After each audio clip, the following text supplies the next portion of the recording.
And as mentioned, I'm the one showing you the actual databases, showing you the website and some of the functions that were already mentioned. So this is the overall dictionary platform of the Gruyter Brill under the Brill URL. Yet here is the individual dictionaries we were introduced by. This is the whole collection, and down below you have all the single titles. So if you click on one, you will get directed to the one that we were just presented by Yuri. So we always have on the start pages some information about the whole product, and you can just read it through, have some acknowledgements, some information about sources, and whatever you might be interested in. But once you want to search and you click on search this dictionary. The interface is looking and behaving always the same way wherever you are in and what kind of dictionary you might have bought and want to use. So there's no huge surprises for you. It always comes down to the same functionalities.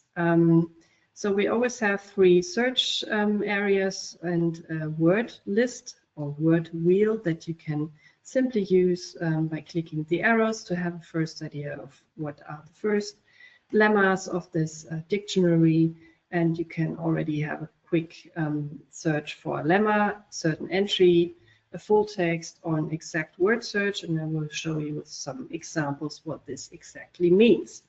So if you would look for luek, which is a word I've learned is about lie down, is an autocomplete top-down list opening that delivers already suggestions what kind of lemma you might be looking for. You either choose the one and the whole interface changes to it, or you simply click on the search for it and the same happens. So in the end, it takes always the first possibility of the drop-down list, so nothing bad happens if you just click on search. So down here you jump to the entry level of the lemma, and you will always have the preview of what comes before, what comes after, which is kind of interesting for a dictionary.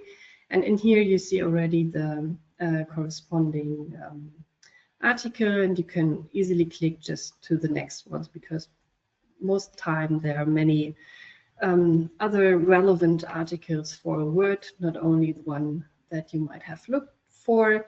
And you see here this dark blue area. This is interlinking that's been done and entered. So if you are interested already in other relevant entries, you simply click there. And now that I just see it, and here's also the what Yuri just mentioned, the reference to Tocharian B if given. So that's the way where you can find the information, or also down textual written in the references.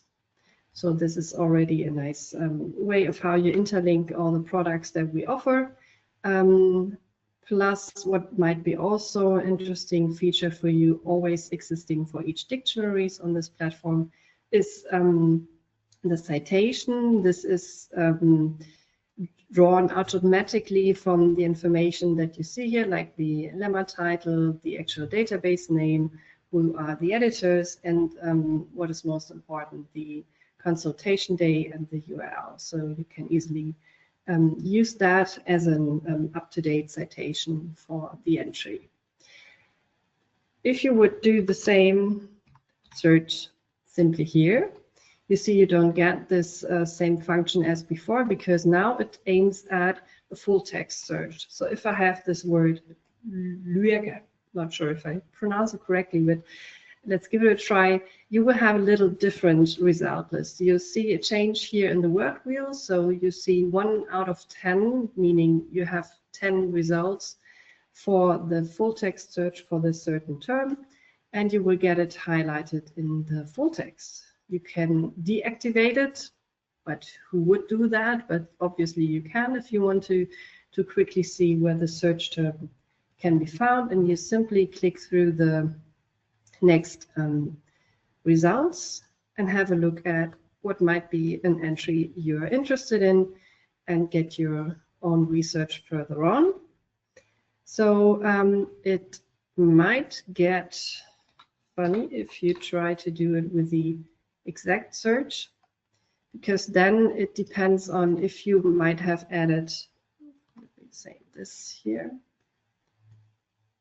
You see that we will have an issue when it comes to adding the hyphen, due to that it wouldn't match exactly how it is in the lemma title area. It just matches when it comes to the title area.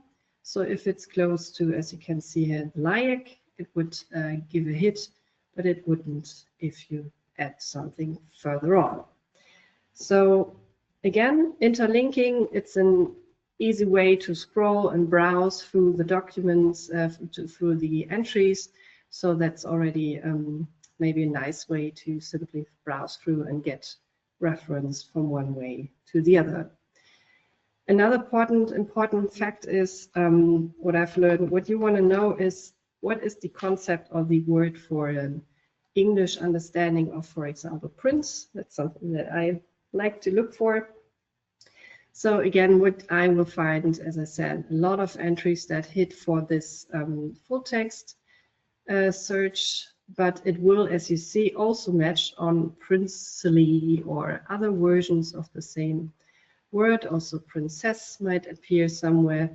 So again, if you have certain research questions, it might be helpful to be more precise in what you're looking for. So if you really want to have the meaning of the prince as a person, you might choose the other bar to type in your term. So by then the refinement of the results is much more precise on what you might have looked for. So that's the way for the Tocharian A. What also has been mentioned is the possibility to add dictionaries. This is again something that's a feature offered everywhere in each of our dictionaries. You would see not everything in green. I can, because I'm allowed to have access to all of that. But if you wouldn't have access, you would have a red flag here. But this is obviously not happening for me. So you would simply add the one dictionary you simultaneously want to search through, and you will get like a reboot of the website. You will have the information you now search this two dictionaries, and then you can simply do the same. Let me give it a try. Search, and as you already see, the autocomplete list extended. Before we had only 3 results, now we have 4 results, so there seemed to be another hit in Tocharian B. So you see that it just fulfills the expectations that I had here, and I want to click it, and it does not. It's too heavily loading, but would search normally for that. So if we go now for the full text search, that might be a better way to act it through. Then you will see here the result from Tocharian B and also from Tocharian A. So the result lists just merge together, and you will have it added on. As many products as you add, it means you yourself can decide on how many you want to search through, and that might be an advantage, or not taking too much, because then it becomes maybe too overwhelming. So that was it for now for the Tocharian dictionary. Then I get to Gothic.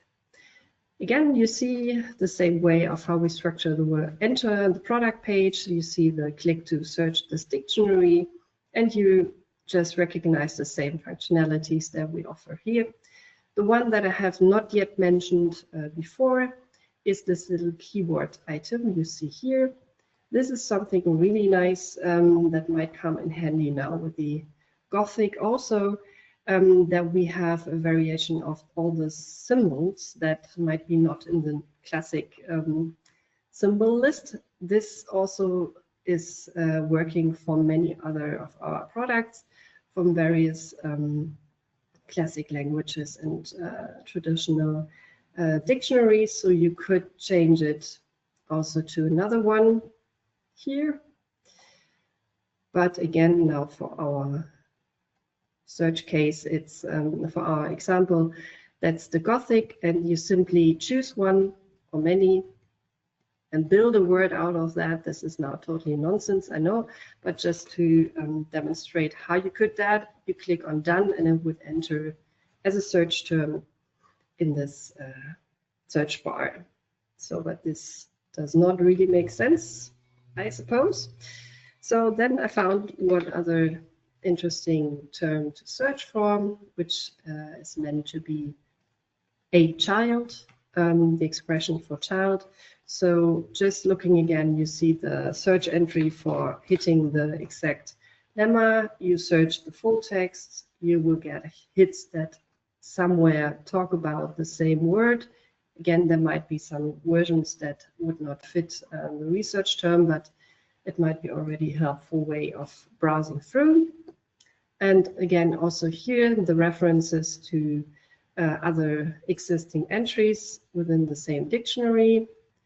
And let's see if it changes everything for the exact term. Then it just reduces the amount of results because it's now more precise. So if I want to know what the Ulbandus, which is the elephant, I've heard. So again, this seems to be in a good way of finding out how the what is actually the word Ulbandos meaning, or if you want to know what an elephant means in Gothic, you would do it the other way around, and you would also find the same entry due to that the elephant is being described in this article, even though it, as I've learned, is not precisely meaning an elephant, but more a camel. But again, that's the research you want to know about. So again, easy to add is maybe let's now do 3, even though it might not be the most obvious ones. But I again want to use my little prints and just show you again that the same will happen. Oh, sorry, always the full text. The same will happen, that I will have entries from the Latin, entries from the Gothic, entries from, where is it coming? Proto-Germanic will appear soon too. And again, it depends on how good you know how to combine dictionaries, because technical wise, it does not really care what you add together. So it really depends on your research question and how you are able to understand what dictionaries you can combine in the best way of that you get correct results and meaningful results. And again, the look and feel here is the same as in the other dictionaries. Sometimes we have a little less hierarchy in the text, but this is the same as, you know, in print. But we always have like the abbreviations being resolved by mouse over. We have the interlinking, as I've said. We had the references down here. They are resolved in the full title. So this is features you can always expect from us.